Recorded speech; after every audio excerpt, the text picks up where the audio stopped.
듣다 보면 건강해지는 건강수월래. 저는 오랫동안 수많은 뇌졸중 환자들을 지켜봐왔습니다. 그런데 많은 분들이 뇌졸중에 대해 잘못 알고 계신 게 있어요. 뇌졸중은 갑자기 쓰러지는 병이라고 생각하시는데 실제로는 그렇지 않습니다. 뇌혈관이 서서히 좁아지거나 부풀어 올라도 우리는 전혀 느끼지 못해요. 마치 시한폭탄처럼 조용히 우리 뇌 속에서 자라나고 있죠. 혈관벽이 점점 약해지고 피의 흐름이 방해받아도 말입니다. 그러다가 어느 순간 혈관이 완전히 막히거나 터졌을 때에야 내가 뇌졸중에 걸렸구나라고 깨닫게 됩니다. 요즘 뇌졸중 환자가 급격히 늘어나고 있는데 그 이유가 바로 여기에 있어요. 의학 기술이 발달하면서 우리의 수명은 늘어났지만 그만큼 노화한 혈관을 가진 사람들도 많아진 거죠. 80세, 90세까지 살면서 혈관도 함께 늙어가는 겁니다. 얼마 전 저에게 89세 할머니 한 분이 오셨어요. 다른 질환으로 촬영한 CT에서 우연히 뇌동맥류가 발견된 경우였습니다. 나이를 고려해서 수술을 진행했는데 다행히 성공적으로 끝났죠. 그 할머니의 자녀들에게 검사를 받아보라고 권했어요. 뇌동맥류는 가족력이 있거든요. 하지만 자녀들은 저희는 아직 젊고 건강해요 라며 무시했습니다. 그로부터 2년 후 첫째 자녀가 갑자기 쓰러졌다는 연락을 받았어요. 뇌동맥류가 파열되면서 결국 돌아가시고 말았습니다. 그제야 나머지 두 자녀가 부랴부랴 병원으로 왔어요.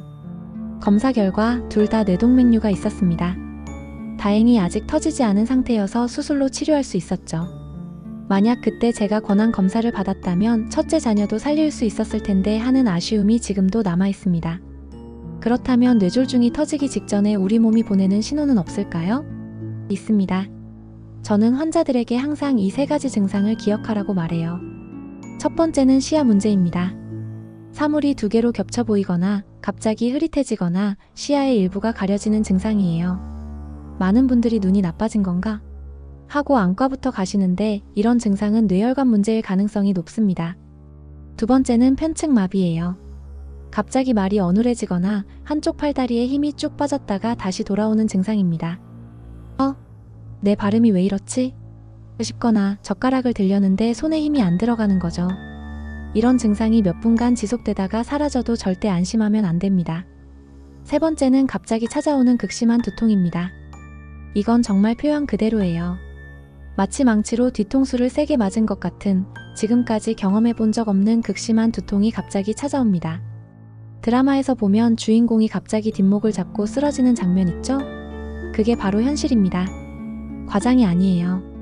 이 세 가지 중 하나라도 경험한다면 주저하지 말고 즉시 응급실로 가세요. 괜찮아지겠지 하고 기다리는 그 시간이 생명을 좌우할 수 있거든요. 그런데 여기서 오해하시면 안 되는 게 있어요. 뇌혈관에 문제가 있다고 해서 무조건 수술을 해야 하는 건 아닙니다. 대부분은 약물 치료와 정기적인 관찰만으로도 충분해요. 뇌동맥류의 경우 1% 미만에서만 실제로 파열이 일어납니다. 나머지 99%는 터지지 않고 평생을 지내죠. 경동맥 협착도 마찬가지예요. 90% 이상의 환자들은 스텐트 같은 시술 없이도 약물 치료만으로 잘 지낼 수 있습니다. 저는 환자분들에게 항상 이렇게 말해요. 검사에서 이상이 나왔다고 해서 무조건 겁먹을 필요는 없어요.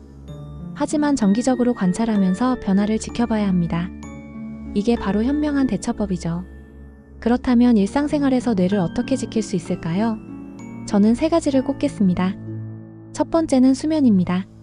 잠을 잘 때 우리 뇌에서는 멜라토닌이 분비되는데 이게 뇌세포를 보호하는 역할을 해요.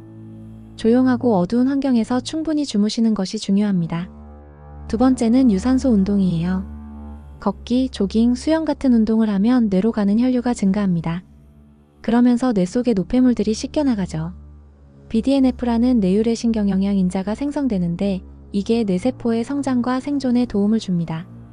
마치 뇌에 영양제를 먹이는 것과 같아요. 세 번째는 건강한 식습관입니다. 단당류가 많은 음식이나 기름진 음식을 줄이세요. 이런 음식들은 혈관벽에 염증을 일으키고 혈액을 끈끈하게 만들어서 뇌혈관에 부담을 줍니다. 대신 신선한 채소와 과일, 생선 위주의 식단을 권해요. 나이가 들면서 뇌도 자연스럽게 노화됩니다.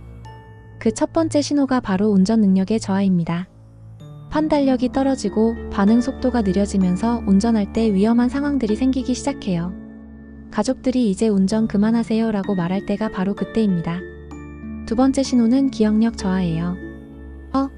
내가 뭘 하려고 했지? 그 사람 이름이 뭐였지?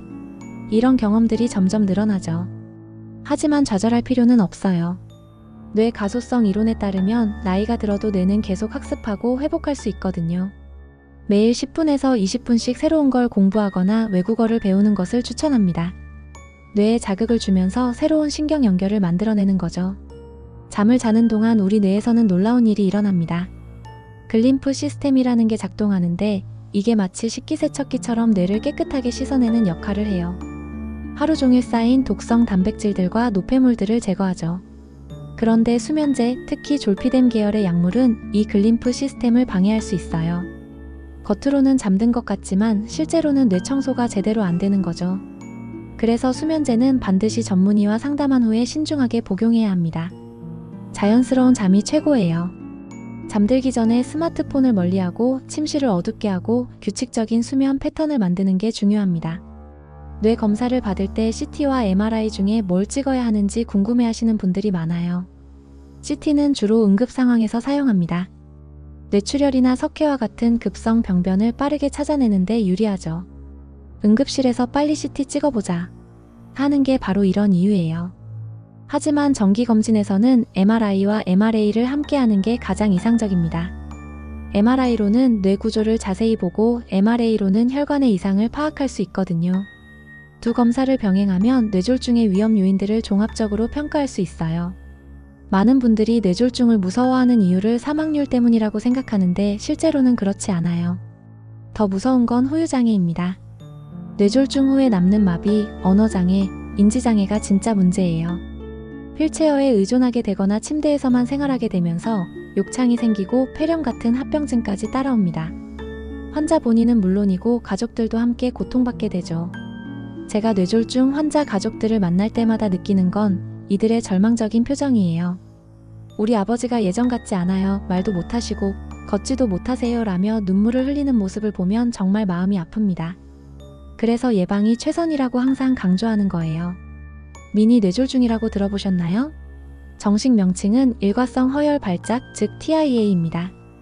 일시적으로 뇌혈관이 막혔다가 다시 뚫리면서 생기는 증상이에요.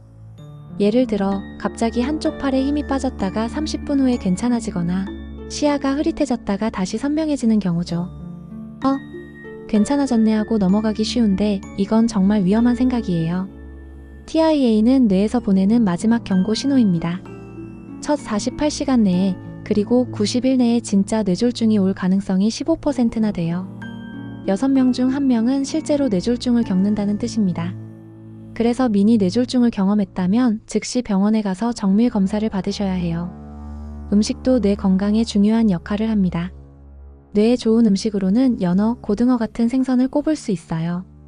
오메가3 지방산이 풍부해서 뇌혈관의 염증을 줄이고 혈액순환을 개선시켜줍니다. 견과류도 좋아요. 호두, 아몬드에 들어있는 불포화 지방산이 뇌세포막의 건강을 유지해주거든요. 반면 피해야 할 음식들도 있습니다. 그릴에 구운 고기, 소세지, 삼겹살, 튀김류는 혈관에 해로운 성분들을 만들어내요. 특히 고온에서 조리된 육류는 최종 당화산물이라는 독성 물질을 생성합니다. 그렇다고 고기를 아예 끊으라는 건 아니에요. 조리 방법을 바꾸면 됩니다. 삶거나 찌는 방식으로 요리하세요. 회식할 때도 삼겹살 대신 수육이나 족발을 선택하는 게 어떨까요? 맛도 좋고 건강에도 좋으니까 일석이조죠. 뇌 건강에 가장 나쁜 습관을 하나만 꼽으라면 저는 흡연을 들겠어요. 흡연자들의 MRI를 보면 백질 변성의 흔적이 곳곳에 나타납니다. 담배 속의 독성 물질들이 뇌의 미세혈관을 손상시키는 거죠. 처음에는 작은 점 하나둘로 시작되지만 시간이 지나면서 점점 넓은 영역으로 퍼져나갑니다. 기억력이 떨어지고 집중력이 부족해지며 결국에는 치매 위험까지 높아져요. 저는 환자들에게 이렇게 말합니다. 담배는 뇌를 태우는 거예요. 그냥 수사적 표현이 아니라 실제로 뇌 조직이 손상되는 겁니다. 금연이 어렵다는 건 이해하지만 뇌 건강을 위해서라도 꼭 끊으시길 바랍니다. 마지막으로 뇌졸중에 대한 흔한 오해 3가지를 말씀드릴게요. 첫 번째, 나는 젊으니까 괜찮다는 생각입니다. 요즘 40대, 50대 뇌졸중 환자들이 정말 많아요. 스트레스, 흡연, 음주, 운동 부족 등이 복합적으로 작용하면서 젊은 나이에도 뇌혈관이 망가지는 거죠. 두 번째, 혈압이 정상이면 뇌졸중 안 걸린다는 오해입니다. 물론 고혈압이 주요 위험 요인이긴 하지만 혈압이 정상이어도 뇌졸중은 올 수 있어요. 당뇨, 고지혈증, 심방세동 같은 다른 요인들도 있거든요. 세 번째, 골든타임만 지키면 다 나아진다는 생각입니다. 허혈성 뇌졸중의 경우에는 4시간 30분 이내에 치료하면 상당한 효과를 볼 수 있어요. 하지만 출혈성 뇌졸중은 예외입니다. 얼마 전 대형 병원의 간호사 한 분이 뇌출혈로 쓰러졌어요. 병원 안에서 쓰러진 거라 골든타임은 완벽하게 지켰죠. 하지만 결국 돌아가시고 말았습니다. 출혈성 뇌졸중은 골든타임을 지켜도 예후가 좋지 않은 경우가 많아요. 그래서 제가 항상 강조하는 게 검진과 예방입니다. 병이 생긴 후에 치료하는 것보다 미리 위험 요인을 찾아서 관리하는 게 훨씬 중요해요.